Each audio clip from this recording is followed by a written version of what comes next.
Good afternoon and welcome everyone to this press conference from the 47th annual meeting of the World Economic Forum here in snowy Davos. Welcome here in the room.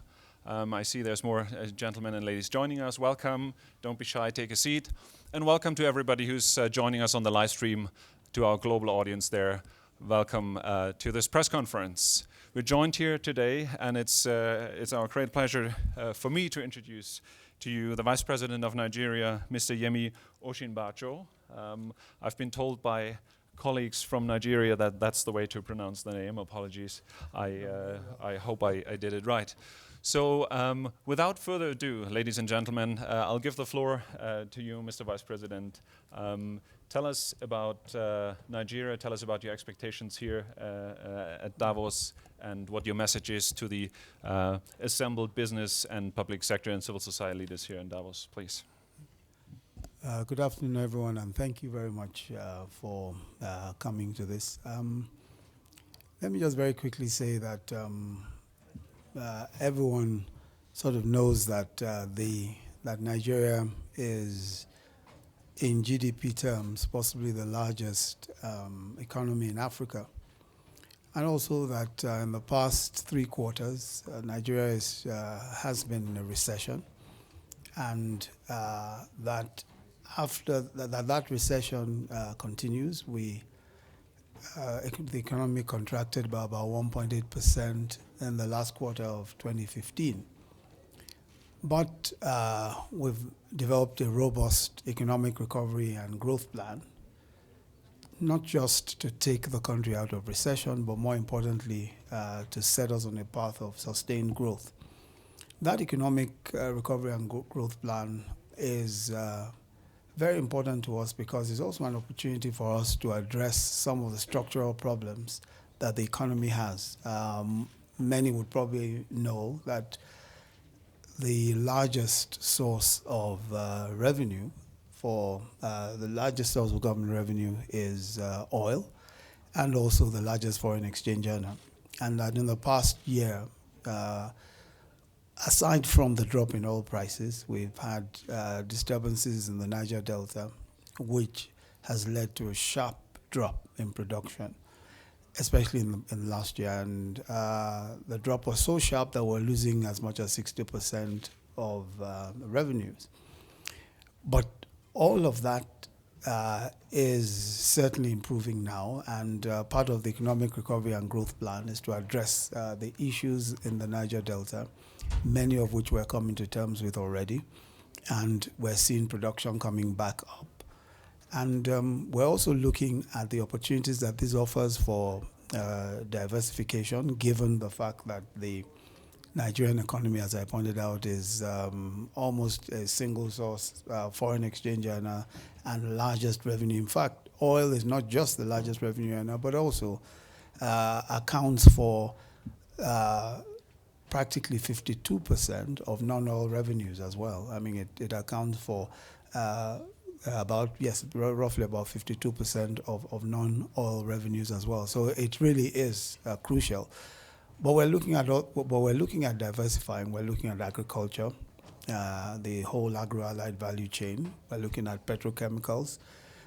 We're also looking at manufacturing, which is quite critical, as well as other sectors other sectors that we think would be particularly important. In manufacturing, for example, EPZs are very important, and that's one of the key ways by which we're trying to focus attention and focus our energies on manufacturing. And we think that would create opportunities. We're going to create opportunities both for local investment and foreign investment.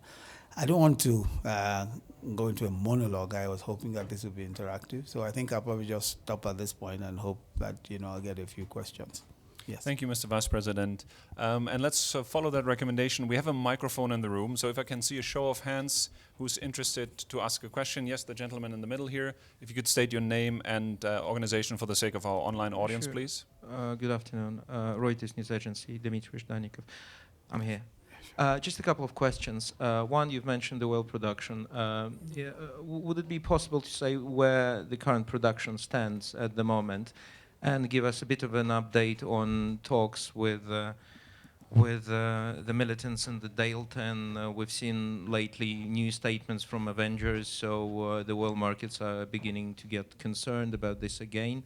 So where do you stand in talks with the militants, and why there haven't been no meetings since Mr. President went there in early November? That's my first question. If I could follow up with another one. Thank you very much. Just pass the microphone over to the gentleman here in the front, please. Hi, Omar Benyeda from African Business Magazine. There was talk that Nigeria wanted to go and tap international capital markets. So I just wanted an idea of timelines in terms of, or time frames in terms of when you're thinking of going, how much you're thinking of raising, and where you're thinking of raising this capital. Thank you very much. We had a question on oil, and I'll leave it to you which Thank you. order you want to answer. Yes. Starting with oil production, we're close to about 1.7, 1.8, but we think that that could improve very quickly once we're able to sort out all of the issues in the Niger Delta. Now, the militancy in the Niger Delta and ongoing discussions, matter of fact, just yesterday, I was in the Niger Delta, and that was possibly the first direct engagement at the level of the presidency with individuals there. So, especially in the Delta area itself, I was in the Baramatu Kingdom, which is one of the areas where there has been considerable unrest. Also in Warri, where, of course, there are numerous facilities. Talking directly to the youths and leaders in the Delta region. So I think that we're actively engaged. Of course, a lot of it cannot necessarily be publicized, but we're very actively engaged in negotiations, and we think that the engagement, especially the fact that we're talking to all of the important groups. You know, I'm sure that you might know that we had spoken earlier to the Pan Delta Forum. The Pan Delta Forum is a forum of leaders and youths and civil society groups in the Niger Delta, including the various ethnicities in the Niger Delta. And they are accredited by practically all of the groups in the Niger Delta, and we've been speaking to them. They presented a 16 point, what they described as dialogue issues, and we think that is a sensible roadmap as to what to do and what steps to take to resolve many of the issues in the Delta. So we're very actively engaged. Regarding the Euro bond, yes, I think that regarding the capital markets issue, of course, there's a Euro bond offer which we're doing at the moment, and we think that we should conclude some at least by early February, by mid-February. Is $1 billion. Okay. Thank you very much. There was a question from the gentleman in the back there. If you can get the microphone over there, please. Hi, my name is Tim Cohen. I'm from Business Day in Johannesburg. If you'd forgive a little bit of a colloquial question, I just wondered whether you had any thoughts on why the relationship between South Africa, the diplomatic and business relationship between South Africa and Nigeria has declined so badly, and what can be done to fix it. Some of the South African companies seem to have got into a lot of trouble in Nigeria,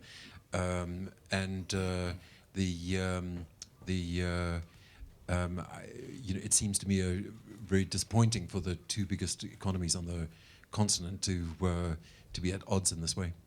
Yes. Thank you. Check. Go ahead. You want to Yeah, I'll take the one directly? Okay. First, I think when you look at the isolated cases, it would seem that the relationships between our countries, South Africa and Nigeria, have gone quite sour. But those are some individual cases, and I'm sure that you probably have in mind MTN and MTN in particular. But I don't think that that's the total picture. I don't think that that's representative of what is going on. There are several South African companies in Nigeria. The business environment in Nigeria especially allows for 100% ownership by investors. So that's that's very attractive for South African companies, and there's so many that function in Nigeria. And I want to say that MTN, was a violation of a code of regulations that they also worked in developing. It wasn't some arbitrary imposition of a fine. They actually were participants in developing developing the regulations, and they were given sufficient time to even rectify their conduct or modify their conduct one way or the other. But as it turns out, that was not done. And so this was really, and I don't think that MTN itself has complained about has complained that they were treated unfairly. Of course, it was a large fine, but that was even the fine itself is defined by law. It's a daily fine and it's defined by law. So I think that there is a clear sense in which one would say that yes, sometimes a foreign company may run into trouble, especially a notable foreign company in an economy where, obviously they're doing so well. But I don't think it's any kind of hostility. I think that the Nigerian government and business have embraced MTN. MTN has been in Nigeria now for close to almost 16 years or so, odd. And they've been doing very well indeed. And I believe that they'll continue to do very well. But I think that if you take the isolated incidents, as I said, you may make that conclusion. But that's not the general story. That's not the general narrative. Thank you very much. Before we take more questions from the floor, I need to squeeze one in that came in through social media earlier. Most of you might be aware that the forum has this young community of millennials, the global shapers, and they're very active in Nigeria as well. For example, a great hub in Abuja, and they've been begging me and said, "Can you ask our vice president to send us a message?" Kind of. So what do you think? I mean, the forum has only started, the 47th annual meeting, but what would be your message to the young people in Nigeria to take away from this meeting, and also from the theme of responsive and responsible leadership? I think that people say about young people that they're leaders of tomorrow, but I think that it's very clear that they're leaders of today, because really the future has actually arrived. And so many of the young people that I come across in Nigeria have shown such tremendous versatility, such tremendous talent and energy. And with the digital age and with all of the advantages of today, they are clearly in the driver's seat in so many different respects. I mean, they control opinion on social media. They control the direction of technology with the innovations and all of those, and all of the new things that are going on. And in many senses, they are defining entrepreneurship, defining governance. So I think that this season belongs to them. This time belongs to the young, and I'm not so sure that they need anyone's permission to do the great things that they're doing. Certainly, they don't need the permission of any older generation to do the incredible things they're doing. And all I want to say is that at least the government of Nigeria is solidly behind them, and we expect that the coming years will see even greater achievement. Yes. Thank you, Mr. Vice President. I think we had two more questions here, and I think after that we also have to close, but please let's take these two questions. The microphone is there. Sorry, I just wanted to point out that the Eurobond is March, the expected period is March 2017, March, not February, March. Sorry.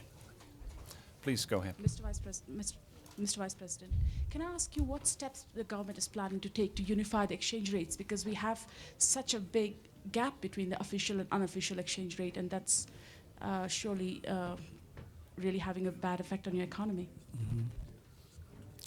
When can you expect? Excuse me, if you could also state your name and organization for the sake I'm of the Sujata audience. Rao with Reuters. Thank you very much.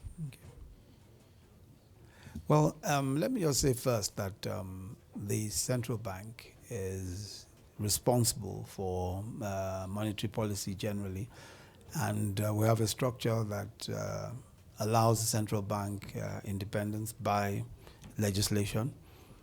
But of course, this is a concern.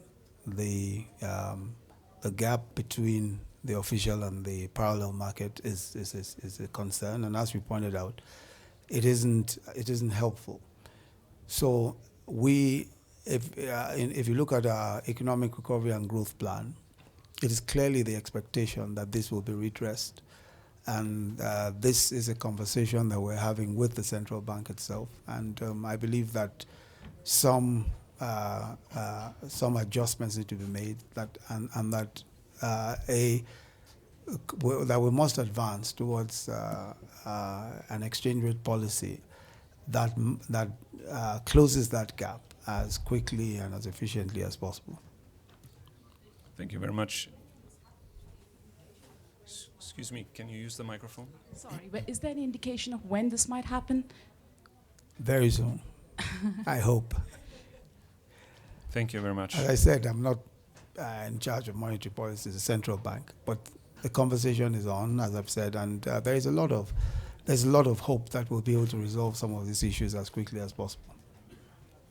So did we have one last question there in the middle? Has the question been answered? Well, there, the gentleman. Please. Hi, good day, Mr. Vice President. Lindis van Zelle from the African News Agency. You visited the Niger Delta yesterday, I believe, eh? Yes. So in your engagement with communities, and I think you mentioned that this is probably the first time from a presidential office initiative that there's been that type of engagement. When you deal with communities that for as long as they can remember have stood on oil production as means of income and livelihood, what is the response or the reaction from them when you talk about new industries, because oil is not going to be around forever, and they need to start thinking about other alternative means of income and sustainability? So just from your initial interaction with them, how do you think it was perceived or received?